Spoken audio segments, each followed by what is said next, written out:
Loving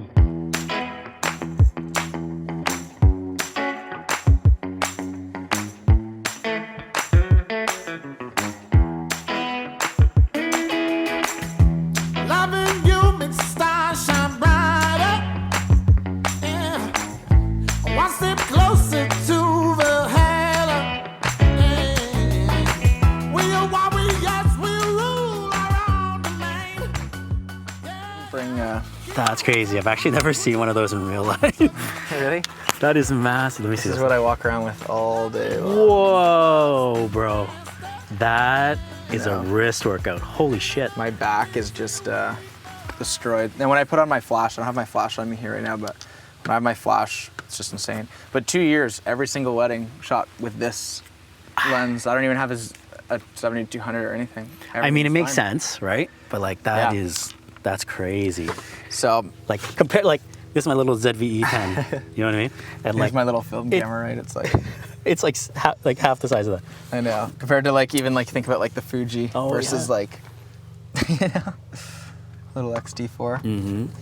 I miss my XT4. Yeah, you want to just hold it just to Yeah. give you a little Oh, boy. moment there. Are you still gonna try to sell it, or what are you thinking? I don't know. I think I'd rather sell it and get another R6 or something like that, and have maybe like a smaller lens on it that I could use just as a back. Because right now this is my only. I have this, and then I have this as my backup camera. My old Which one's that? dinosaur Oh, the D780 D7. or D750. It's great. It's not great for video. I mean, it does 1080 fine and everything like that, but it's definitely getting a little bit tired compared to some of the features that have, you know, I'd rather just have, I have so many different brands and lenses and things like that. It'd be kind of nice to just have another backup of this where I could put on like a Pancake 28 and it would be just as small as Yeah. what, you know, just as small as what this would be. I just miss when I have this, I miss the full frame, to be honest, when I'm traveling. And I end up That's just fair. taking this, and this is not a travel-friendly camera. Even though I say it is, because it's perfect for destination weddings. I just show up with this, and I have a little nifty 50 as my Yeah. backup lens, and like I'm totally fine for. Imagine how light that would feel. Oh my gosh, it's insane. It looks so Yeah. stupid. Like even watch how when I put this on, how silly it looks with. You know, it just feels like it's like massive difference. feels like it's so funny. But Yeah. this is a great lens. You know. Yep. These nifty 50s are like this is the lens I built my whole business on, was the Nikon 50mm 1.8D. Literally like $80, I think. Like, was your first camera that one? No, my first camera was a Nikon D80, Oh, okay. and that was an 8 megapixel camera, Oh, yeah, yeah. and it was great. And then I got a Nikon D70-100, which was also great. I had that. That was yeah. that was one of my first cameras. And my first full frame camera was a Nikon D3S, the big beefy sports Well, camera. To me, these are pretty big and beefy too. I know. yeah. I've always had Yeah. big cameras. So, Show me that film one. What is that one? so this I picked up when I was in Australia, and it's Nikon F100 film camera, 35mm. I have a bunch of old film cameras, but I really wanted something that just kind of worked with like the workflow really easily. Just come sit here, and this works with all my Nikon lenses. So I've got a lot of gear that I've purchased over the years. So I've got like a 70-200 for it, Yeah. wide angles, tights, portraits. So are you doing a lot of film these days with your wedding stuff? I'm doing pretty much one roll every wedding. It's like been so it's pretty good. I've been trying to. It's just expensive, so it's, you know, it's tough. I've got some good film photos. Maybe I can throw some film photos in the video, but of some of the stuff I did. But it's pretty good. It's like this is pretty much a DSLR though. Like when I pull this up, I can see like it's got a good light meter in here. I can just easily adjust it, kind of match maybe what the settings are on my, you know, DSLR, like on my mirrorless camera when I'm shooting, and then it's like pretty easy to kind of get safe shots with it. But it is an art. Like the photographers that only shoot film at weddings, like I just am not there yet. So I think, you know, just trying to get a little bit more confident with it. I bring this out on like fun, like just like personal travel trips and stuff like that too. Yeah. And I like this. It's like a nice. I don't really like small cameras. I don't know what it is. Like when I was borrowing your camera, I was like, oh, just like I like it, but there's so many crazy features on it. But I like having like this like thicker tool. Yep. And just like that sound of like the shutters and stuff like that is so fun. But yeah, when you're traveling, it's definitely nice to have some like lighter gear. So that's kind of why I always had the XT4 for traveling. But Yeah. So right now though, at a wedding, your main shooter is the R6. main shooter's the R6 Mark II. Mark II. And then I usually will have this on as my second body. Yep. So I'll shoot a couple shots here and there. If I set up the couple somewhere, we're doing portraits, I might take like 6 film shots, let's just say. I might take like 2 during getting ready photos. I might take like, 2 during the ceremony, just a couple here and there. Just as I'm learning, I'm not charging for film. It's just like an additional service that I don't even tell the couple I'm doing it half the time. Yeah. And then they get like a couple film shots back. Cause there's been some weddings where I've got, 34 photos have been amazing. And then some that I've got where I've only had 4 photos that turned out to be like worthy of giving them. So it kind of depends. I don't feel confident charging in that. Now I know there's some people that are like, it's $800 for film or something like that. And I'm like, I get it because it's expensive, but it's really not that big of a deal to just have an extra, throw a roll on and have it as my second camera. Because I'm using that primarily. I used to use 2 cameras and it was be a 35 and a 50 or a 35 and an 85. Right. But now that with my 7200 or with my 28 to 70, I've got. So that's what we're doing all day. 2870 f2. F2. So it's basically a prime lens, pretty much. I would never even shoot it at 1.8 or 1.4 or 1.2 on a wedding, anyways. Yeah. So like F2 is a safe number, and it's like sharp at all focal lengths, and it's just reliable. It's just so fast. It's such a good lens. That's a beast. I know it's heavy. It definitely is heavy. I don't know what this is, but it's definitely well over 10 pounds. So it's like all day long. This is fun holding it like this, but when you're going like this. It's like take a 10-pound dumbbell and just hold it in front of you for 12 hours. Like it's not impossible. It just like messes up your back, How's your wrist though? My wrist is fine. I think, and the biggest thing is with the battery grip. Right. If I didn't, I'm not a shooter that likes to shoot like this. I shoot portrait probably like 75% of the time, I would say, like when I'm doing pictures. So like for me to be like this all day would be tough because it's constantly going like this. Right. Where now that I'm like this, I'm kind of like able to fix that. Right. And then I have the Holdfast Moneymaker strap that I've had for years. So I just like clip that on to the bottom there. So then when I'm like talking to couples, because I'm pretty like, I don't just hang out in the background. I'm usually talking to them or talking to people, things like that. I can just let my camera go down and then it's adjusted to like fix on, on the side of my leg here. So when I bend down to like grab something, it doesn't like swing out in front of me. Cause like this would literally probably injure somebody if it was to hit them. So it's kind of nice to have it like locked off there. I actually have my strap up here. So I've had this strap for 5 years and it's awesome. It just looks better with age.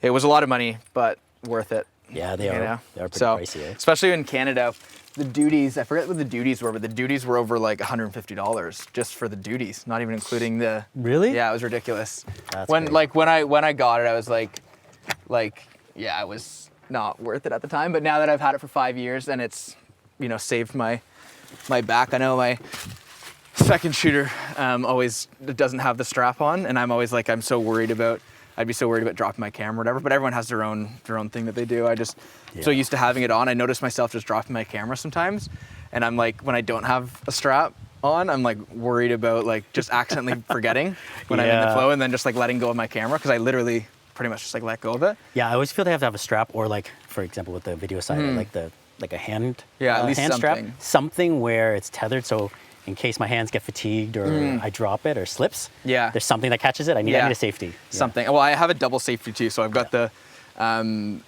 Peak Design clips on, and on that camera strap there's a little piece of rope that I've tied on there with a clip, so that clips onto this, and I've noticed it saved me twice this year already, because this little strap here, I think I got to get new seals. I don't know if you can see the seals are like cracking.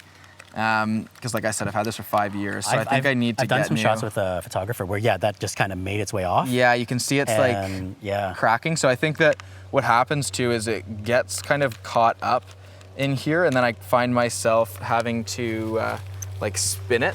Like I find myself having to spin it like that to get it from untangling. And when it does that, potentially this has gotten loose, and then I've noticed it actually this falling off and then catching like that, and I'm like, you got to be careful. And this is like, if I lost this, I'd be screwed. So that's fair. Yeah, but I don't know. I feel like I used to have so much gear, and I'm trying to like make it a lot less. And this has been amazing. Like 2 years, probably like 45 weddings now, I would say. Nice. With this, and yeah, it's definitely like a tool. But it's a tool for the working photographer. It's not. It's not a needed thing if you're not like making a living off of this. You know. It's like a $3,000 lens or something. Yeah, isn't it? more than that. It was 3,900 before Jeez. tax. It was like 30. Yeah. Okay, that's a few camera bodies. Right Yeah, there. that's what I mean. Crazy. So it's a lot. But at the time, like, and the thing that's funny is before I used to only use a 50 mil. I shot on a D850 and D750. Yeah. And I just used a 50 mil and a 35 mil. Both those lenses combined were under $1,000. Yeah. Like, and I used that for like 6 years. So I never really spent much on gear, to be honest. And then this was like my splurge. But it's awesome. And then like the more traveling I'm doing, I can just bring this setup, take off the camera body or the battery grip. And now all of a sudden, like, this is, I know it looks stupid without it. That's crazy. But when you take this off, it's really not that, it'll fit into the same size camera bag probably that you would bring for your, you know, for some of your gear if you were traveling. So I'm like, and then from this, I've got a full frame body, shoots log, shoots 4K. I'm comfortable with it because I use it all day for work. And then it's easy to get every single, like, these are all the focal lengths I use anyways. So it's just, I'd rather have this. It just sucks when you're traveling and you wish you had your better camera. You know what I mean? So right now I'm going to ask Adam a couple questions because his story about getting into wedding videography or photography is pretty cool. So let's chat with him.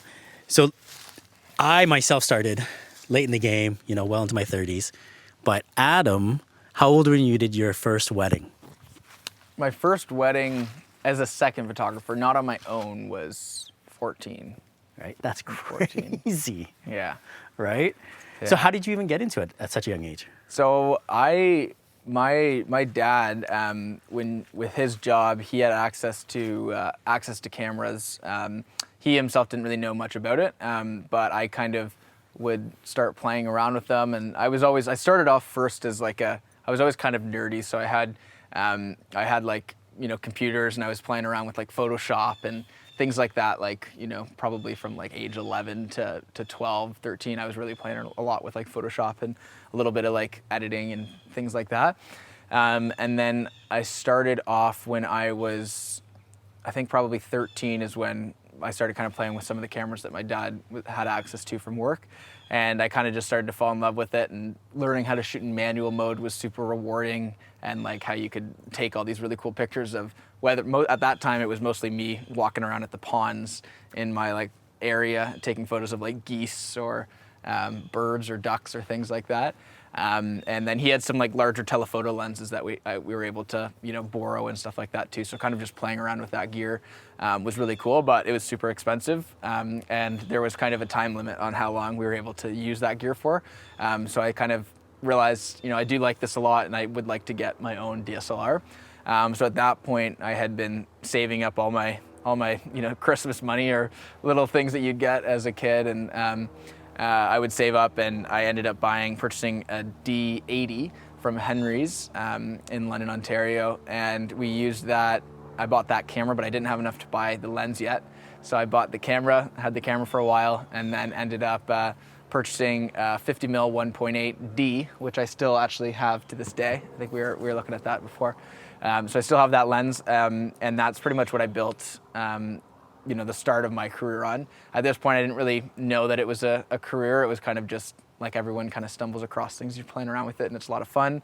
So I was taking a lot of photos at like sports games of like my brother playing hockey or baseball, and then it kind of slowly started to snowball into, you know, doing a couple little paid jobs, and then I ended up with the money I got from that, from like small, just like sporting gigs and, you know, taking photos of baseball and hockey, it ended up kind of snowballing into purchasing like my next cameras. So I kind of slowly started to upgrade. And then all of this was within about a year and a half-ish, I would say. And then my family friend was getting married, and we were invited to the wedding. And the wedding photographer was Ryan Farr and his wife. So I didn't know much about the industry at the time, but I reached out to see if potentially if we were able to kind of like shadow him on the day of the wedding while I was a guest there. So he was super nice, and him and his wife just let me basically hang out with them the whole wedding. Although it was like a family member's wedding, I was like fully involved in the photography side of it.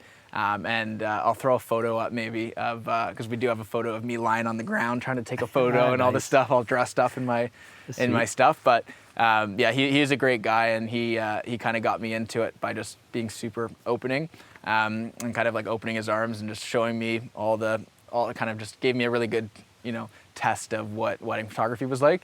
And then I found out that it's a pretty like profitable thing. And it, being a business guy, I was always really interested in business as a young kid. And finding out that you can actually make a full-time income from taking photos, this seemed to be a pretty cool thing. It's not necessarily location based. I didn't need to be a wildlife photographer that hangs out of helicopters taking photos. It's something that you can kind of do wherever you're at, which is a really cool thing. And then there's so many opportunities that can come from just being a wedding photographer. First gig was not technically with him. I guess Sorry, how did you even get your first gig? So the first gig that I had was I used the photos from that wedding, where I was kind of just shadowing him at a wedding that I was a guest at. I used some of the photos that I had taken on that day, and then created a website. Went full force into wedding photographer. Very so I created a resourceful. website and started running Facebook ads. So for $15, I remember I put $15 in, and that was like, I didn't really have too much money at the time. So putting in $15, and I targeted recently engaged people on Facebook. I don't really know how I knew how to do that at that age, to be honest, but probably YouTube, I would imagine, because nobody in my life at that point was running businesses like that, so I wasn't getting any advice from anyone else. But yeah, ran an ad with a photo of a ring. Maybe I'll try to find that photo and we can put that photo in, but it was just an ad, and it said on top like wedding photographer or whatever for hire or something like that. Sorry, and just to be clear, just from that wedding you attended, those photos. Those photos. Like not other photos you've No, shot I was otherwise. not a wedding photographer at that You point. literally just went for it. I just went for it. Yeah. So, Okay. So it was literally just a photo of a ring and a couple shots where I wasn't even the photographer. Like I had just taken the picture, which is probably not really the best thing if someone else had set that up. Now looking at it, but I think being a 14-year-old, kid weren't too worried about that. I wasn't stealing their clients or anything like that either. But so I used those photos, ran some ads, and then I ended up booking my first wedding. What did you charge for that first wedding?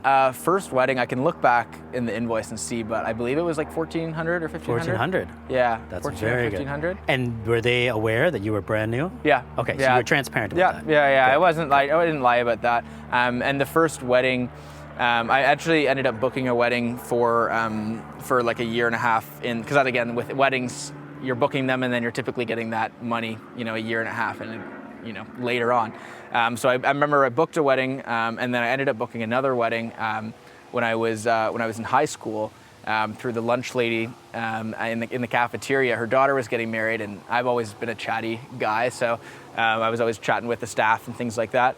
And she ended up referring me, and That's awesome. again, they knew, and that was actually the first wedding I technically shot by myself. And I think I was 15 or 16 at that point, because again, I had booked it when I was 14, but you had to wait a little bit. Right.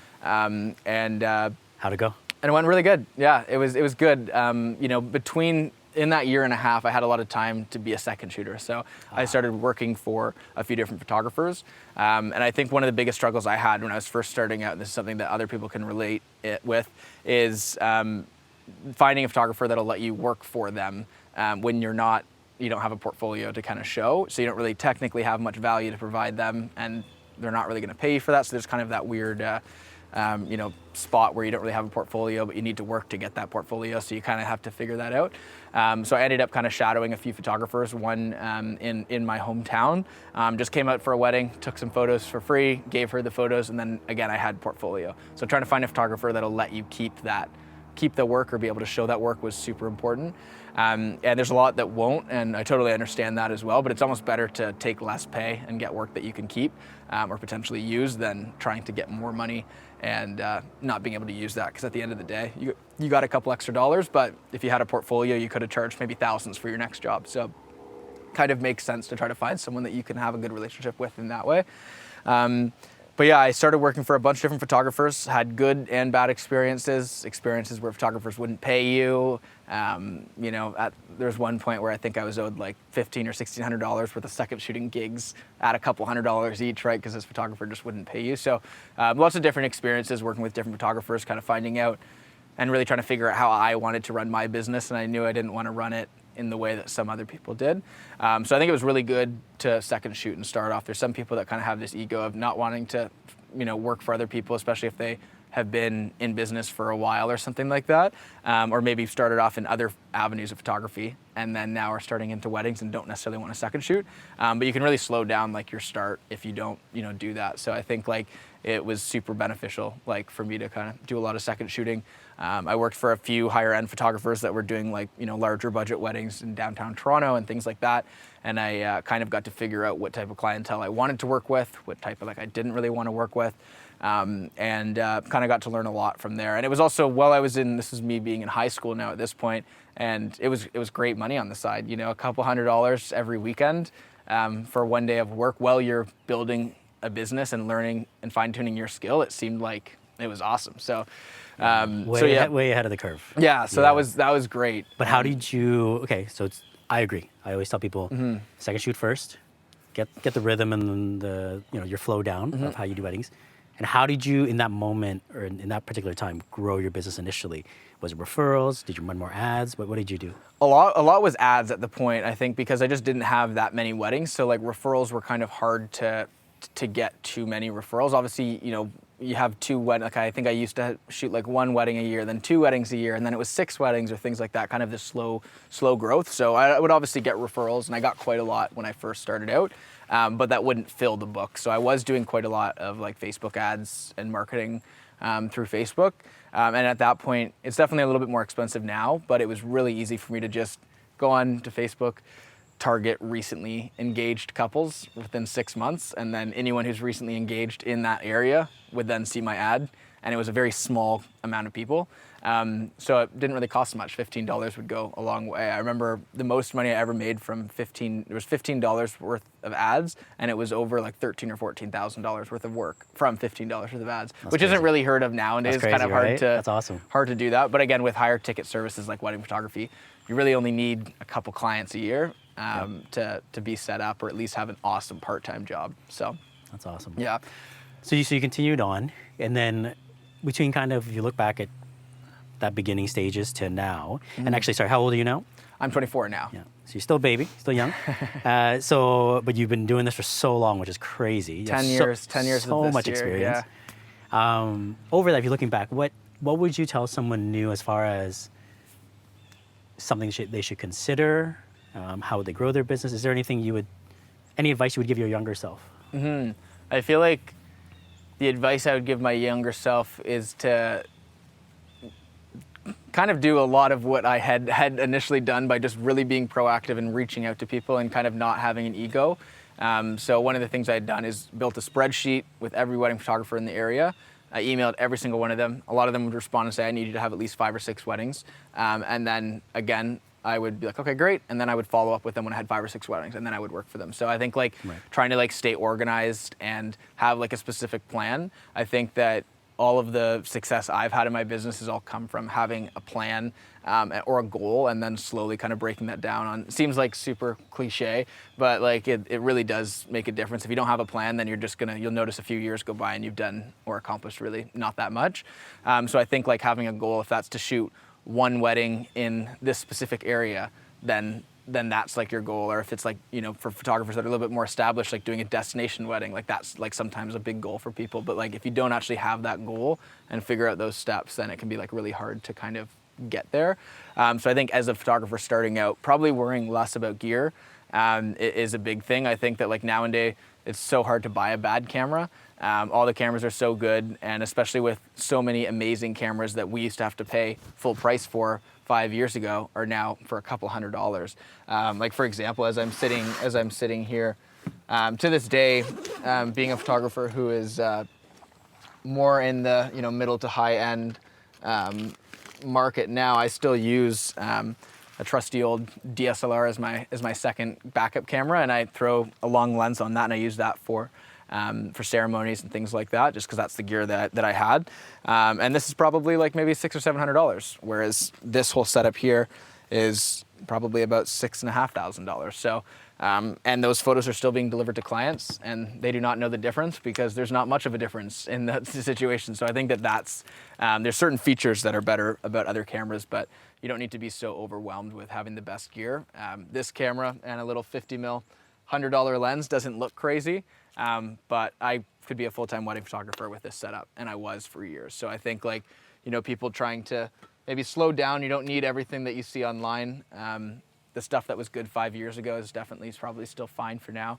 And, you know, having maybe a cheaper camera and just getting out there and actually doing the work is much more important than having a better camera that just sits on your desk and you never do anything with. So, yeah, just having a specific plan and really trying to go at it. Like, there's so many different, you know, ways that you can do that, whether that's offering free engagement sessions or finding all your family and friends and trying to see if they know one person.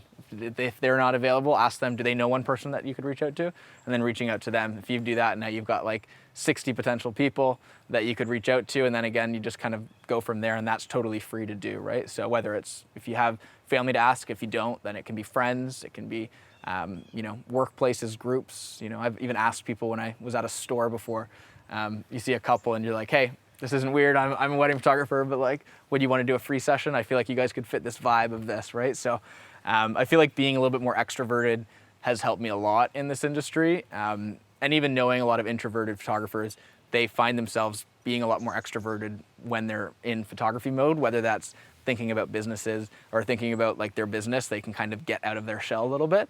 And I think that, like, yeah, it can be really hard to just sit behind your camera or sit behind your phone and not do anything. And just expect to have this like business and, you know, message a few people. I think you really just got to go out there and try to like build a basic portfolio, which you can kind of do with whatever stuff you've got. Even iPhones now are crazy. You can do some pretty cool stuff with just iPhones. So Totally. No Sometimes excuses anymore. Sometimes you got to get scrappy, right? Yeah. What would you say is one of the biggest challenges about wedding photography for someone who's wanting to get into that world? I would say, I mean, I think I don't know how this information has come up, but I've heard things before where it's like the average wedding photographer is a wedding photographer for like 3 years. And then they end up moving on and finding, you know, and that can be a common thing with like the creative industry in general too, is people try it out. It takes quite a while to kind of like establish themselves, and then they either get burnt out, overworked, or things like that. So I think that, you know, weddings, although you're not maybe working as much as someone working a typical 9-to-5 job would be on paper, you can't like discount the fact that you're still like working hard. So trying not to like overwork yourself has been like key for me staying in the career I'm in. I've had a few moments where I've thought about switching, or, I mean, we had experienced COVID and luckily I survived that, but there's a lot of businesses that didn't. A lot of photographers I know that ended up, you know, switching to another career just because of that. So I think it comes to just owning a business yourself is already just hard enough. Everything's all on you. And this is a thing that we've chatted about quite a bit too, is trying to bring in other creatives or other friends that can maybe like help you and maybe be an accountability buddy like we're doing today. I definitely wouldn't have recorded this video if we didn't push each other to come out here and do it. So I think trying to find other photographers. I know a lot of people that are kind of first starting out. I've seen, you know, individuals just being on social media too. You see new photographers that start out and then really skyrocket their career much faster than I did. Like, I had a fairly slow start. It took me, you know, 5 or 6 years to like be a full-time wedding photographer. And I think I could have sped that up quite a bit by, you know, reaching out to other people, being in more creative groups, you know, getting ideas from other people, and then just getting out there and doing more work. I found that I would kind of just do the weddings and then wouldn't necessarily do as much personal stuff on the side. So I think like really just trying to, you know, do the work and let everyone know you meet that you're a wedding photographer. Any person I meet, 5-minute conversation, they already know I'm a wedding photographer. Like, it's just, it just comes out whether it's like forced or not. You got to let everybody know. And I've had people that I've met in one conversation reach out and be like, I think you're a wedding photographer, right? I remember you saying that. And then I've booked gigs from that too, right? So it's a service that everyone will need most likely at some point. So it's good to kind of let everyone know that you're a photographer. Mm-hmm. And that kind of segues into the next. So you still have one foot in weddings, but we've talked about a bunch of other ventures and some adventures that you're doing with the boat and the van. So what's next for Adam, do you think, you know, in the next, say, 5 years? I think next 5-year plan would be I'd like to do some. I'd like to take weddings a little bit more seriously in different avenues. Like I really love the local weddings. I do a lot of weddings pretty much from like all over southwestern Ontario. But I'd really like to kind of push more the destination side of things. So I've taken a few destination wedding photography courses. I've done a couple destination weddings, and I'd like to do more. I usually do like 1 or 2 a year. And this year I only have 1, but I'm looking at trying to, spend more time marketing and doing more destination and kind of travel stuff. I noticed myself wanting to just always travel and kind of experience new places, hence the van and the sailboat that I've been working on for the last few years. And I think that trying to do more travel stuff in the off season, traveling and doing weddings, whether that be out west or out east in Canada, or potentially through the States as well. I think it would just be really cool to do more destination stuff. Experience maybe new cultures and, different types of weddings as well. A little bit more of that would be really nice. I feel like a little bit sheltered kind of being in one area. But it would be cool to kind of test out more the elopement side of things as well. Maybe kind of get in to some more like education stuff as well, whether that be kind of through YouTube or kind of recording some more personal projects. I find that I do shoot quite a bit, especially in the summertime here in Canada. So I find that I don't really have that much time to like record like personal stuff, which is, the whole reason why we got into doing this was just because it was fun. So I think potentially starting a YouTube channel, maybe this will be an intro video, but starting a YouTube channel and kind of recording some of the projects that I'm working on and some of the different, things that I'm kind of, working towards would be really cool and maybe get me a little bit more comfortable with being behind the camera and recording more stuff for myself and less just for everybody else. I think, kind of that would be the next goal for the next little bit. But lots of traveling, more weddings. I'm not going anywhere soon with wedding photography. I still love it. I could picture myself being in my 60s still wanting to shoot 1 wedding a year or something like that. At least I really do love weddings. And this year we're celebrating over 200 weddings and 10 years in business. And awesome. I'm still just as excited when I go to a wedding as I was when I was first starting. So I think that says a lot. I know there's lots of people that don't have that same feeling. So I feel like I'm in the right industry. But yeah. That's awesome. Congrats, buddy. 10 years is a lot, and you've been crushing it. So yeah, I got to get a cake with 10 years, little let's balloons do it. or That'll be something the like next that. video. That'll be the next video. Yeah. All right. Thanks, man.